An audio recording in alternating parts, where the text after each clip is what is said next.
नमस्कार। देश काल में आपका स्वागत है। मैं हूं मुकेश कुमार। दोस्तों, सबसे पहले तो आपको स्वतंत्रता दिवस की हार्दिक शुभकामनाएं, बहुत बहुत बधाइयाँ। हम उम्मीद करते हैं कि आने वाले कल में हमारी स्वतंत्रता का आकार और बढ़ेगा, हम ज़्यादा स्वतंत्र होंगे, हम ज़्यादा लोकतांत्रिक देश बनेंगे।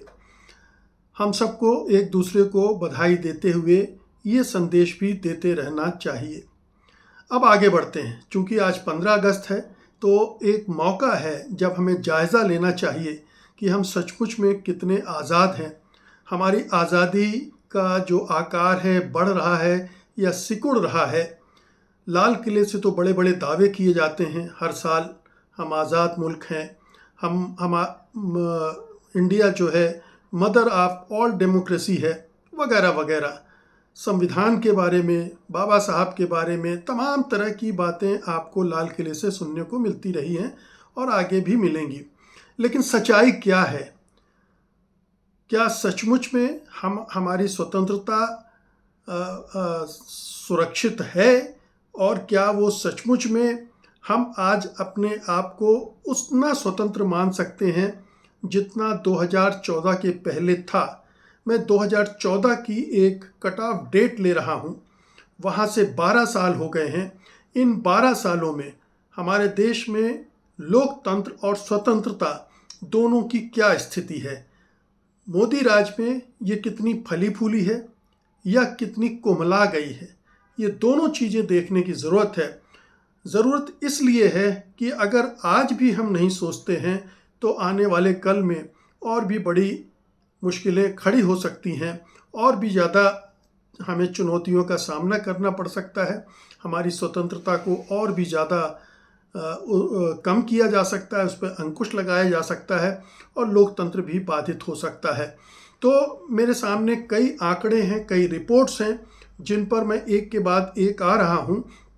जिनमें से वी डेम इंस्टीट्यूट है, स्वीडन का जाना माना ऑर्गेनाइजेशन है, वो उसकी रिपोर्ट देखेंगे। फ्रीडम हाउस है, उसकी रिपोर्ट देखेंगे।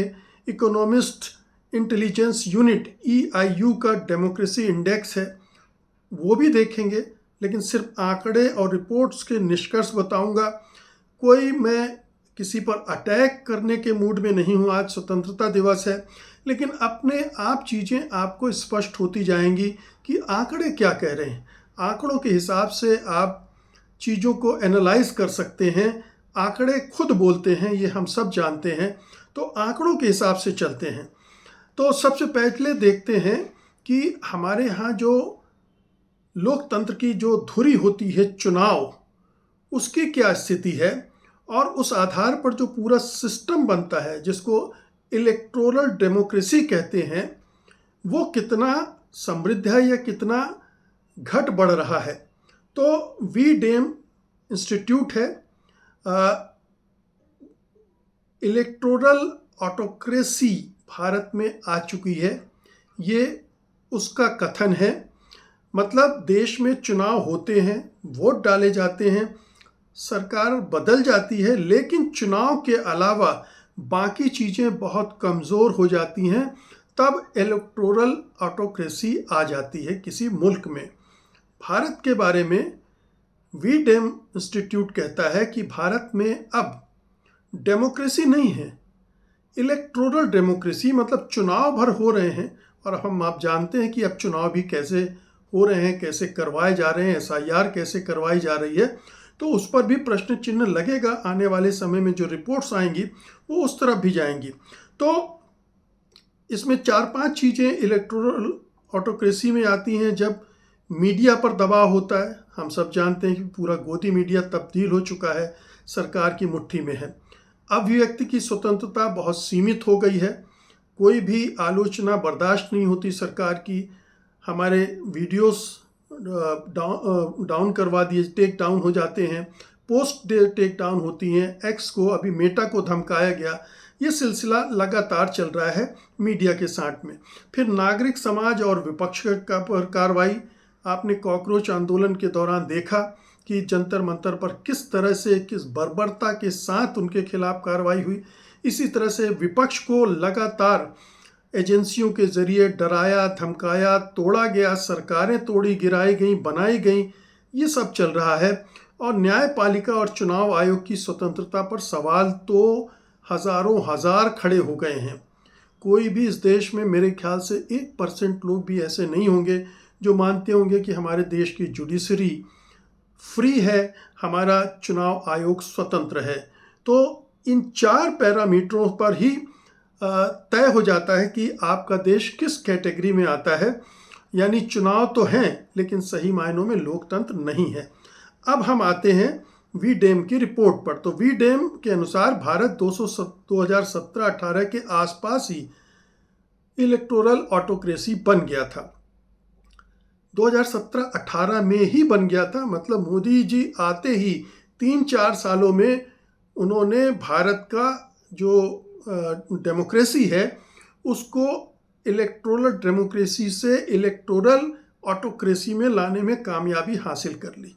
इतना डिग्रेड कर दिया, उसको इतने नीचे गिरा दिया कि अंतर्राष्ट्रीय स्तर पर हम अब इलेक्टोरल डेमोक्रेसी नहीं, इलेक्टोरल ऑटोक्रेसी बन चुके हैं।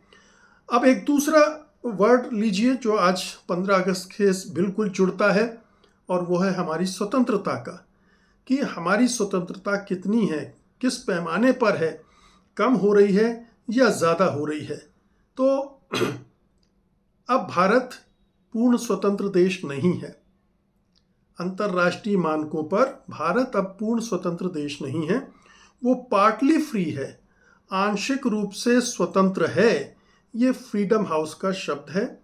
वो देशों को 3 श्रेणियों में बांटता है। पहला फ्री, पूरी तरह से स्वतंत्र, दूसरा पार्टली फ्री, आंशिक रूप से स्वतंत्र, और तीसरा नॉट फ्री। जो तीसरे देश हैं, तीसरे तरह के देश हैं, वो फ्री नहीं है। पार्टली फ्री का मतलब क्या है? राजनीतिक अधिकार और नागरिक स्वतंत्रता दोनों में गंभीर खामियां आ जाती हैं।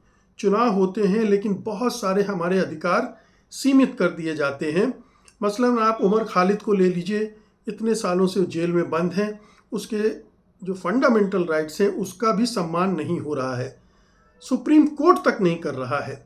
और भी ऐसे बहुत सारे मामले हैं जुडिशरी से संबंधित हैं, या दूसरे जो अधिकार हमारे संविधान ने हमारे देश के लोगों को दिए हैं वो भी, उनका भी अनुपालन नहीं हो रहा है। चाहे वो रिजर्वेशन से रिलेटेड हो, चाहे रिलीजियस फ्रीडम से रिलेटेड हो, चाहे दूसरे तरह की स्वतंत्रता हो। अगर मेरा मन है, मैं अपना धर्म परिवर्तन करना चाहूँ तो ये मेरी आज़ादी होनी चाहिए।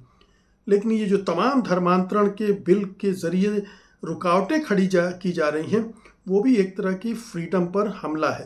तो ये हम अब पूर्ण स्वतंत्र नहीं हैं, आंशिक रूप से स्वतंत्र हैं। अब हम 3 रिपोर्ट्स को बारी बारी से लेंगे इनको समझने के लिए।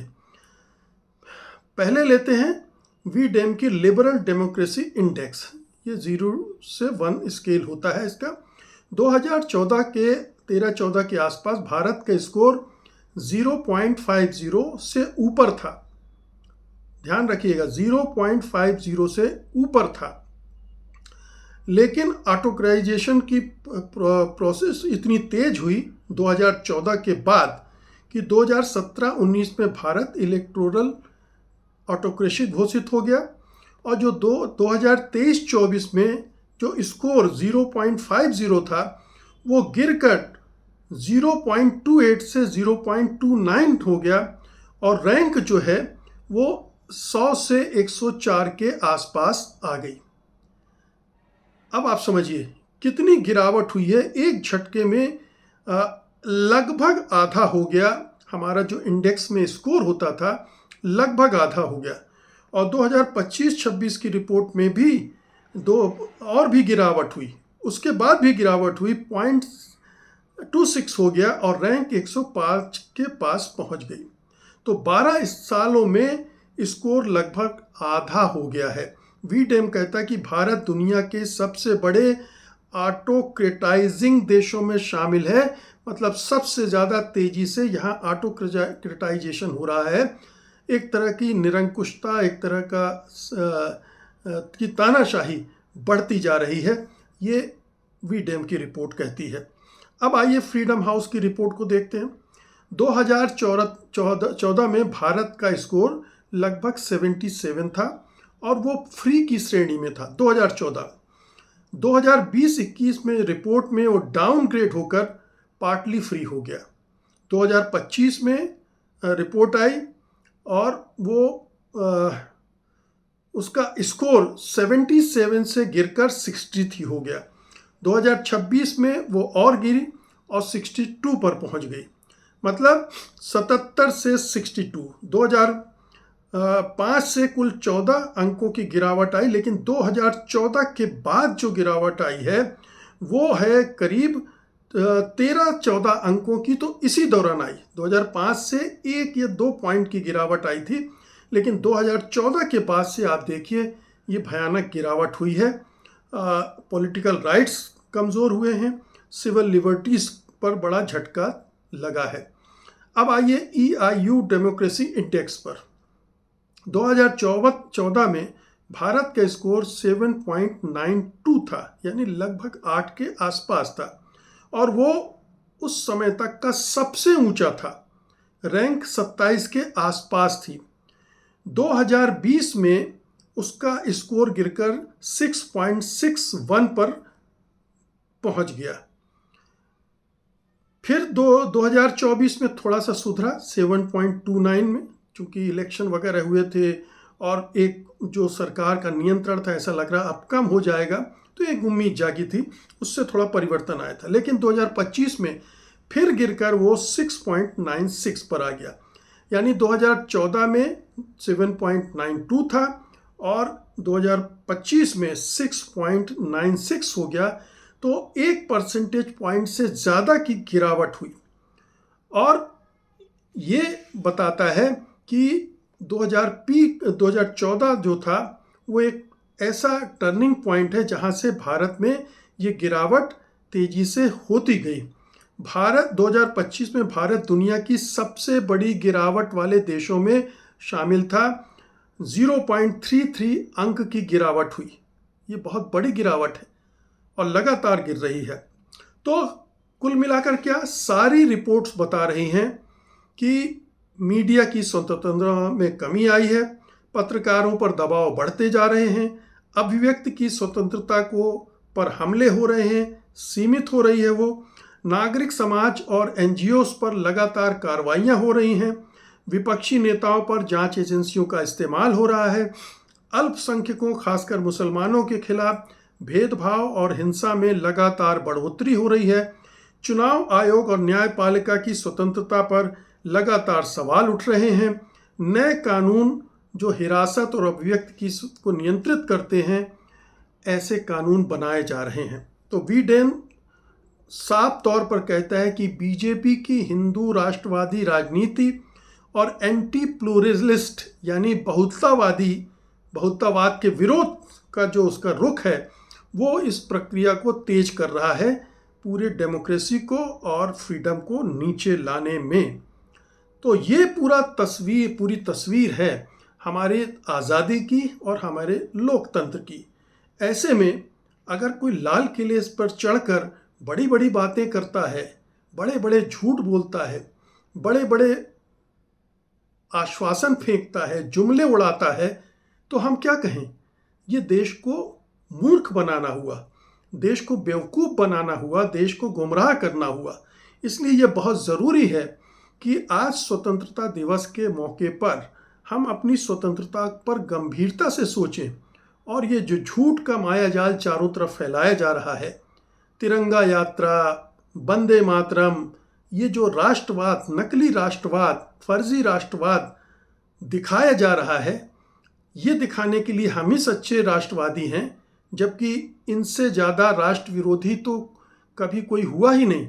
हमने देखा है कि फ्रीडम मूवमेंट में ये आज़ादी के आंदोलन के खिलाफ खड़े थे, अंग्रेज़ों के साथ मिले हुए थे, अंग्रेज़ों की मदद कर रहे थे, और गांधी की हत्या किसने की, कैसे हुई, ये सब भी हमारे सामने है। तो ये पूरा अब किसी बात का कोई कन्फ्यूज़न नहीं होना चाहिए। ख़ास तौर पर जंतर मंतर के प्रोटेस्ट को जिस तरह से कुचला गया, छात्रों के साथ जो कुछ किया गया, बर्बरता पूर्वक ढंग से उन्हें मारा पीटा गया, कील लगी लाठियों से मारा गया, पैलेट गन से मारा गया, लड़कियों के बच्चियों के साथ यौन दुर्व्यवहार किए गए। ये तमाम चीज़ें अब हमारी आंखों के सामने हैं। और ये सरकार इतनी अहंकारी है, प्रधानमंत्री और गृह मंत्री इतने अहंकारी हैं कि वो पार्लियामेंट में जाते ही नहीं हैं, अपनी जवाबदेही मानने को तैयार ही नहीं हैं, विपक्ष के सवालों का जवाब देने की हिम्मत नहीं है या देना ही नहीं चाहते।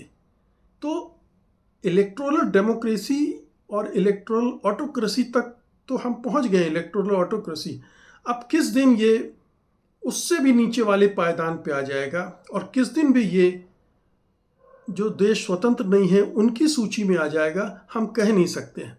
क्योंकि इस समय देश बहुत ही क्रूशियल जंक्चर पर खड़ा हुआ है, बहुत ही क्रिटिकल जंक्चर है ये, और यहाँ से बहुत सारी चीज़ें बदलने वाली हैं। इस सरकार का रवैया और भी ज़्यादा दमनात्मक हो सकता है, और भी ज़्यादा एंटी डेमोक्रेटिक हो सकता है, और भी ज़्यादा एंटी फ्रीडम ऑफ एक्सप्रेशन हो सकता है। बहुत सारे यूट्यूबर्स पर कार्रवाई हो सकती है, सोशल मीडिया एक्टिविस्ट पर कार्रवाई हो सकती है, सरकार के बोलने वालों के खिलाफ कार्रवाई हो सकती है, विपक्षी नेताओं के खिलाफ कार्रवाई हो सकती है। तो एक नया चैप्टर अनफोल्ड हो सकता है 15 अगस्त के इस पावन अवसर के बाद।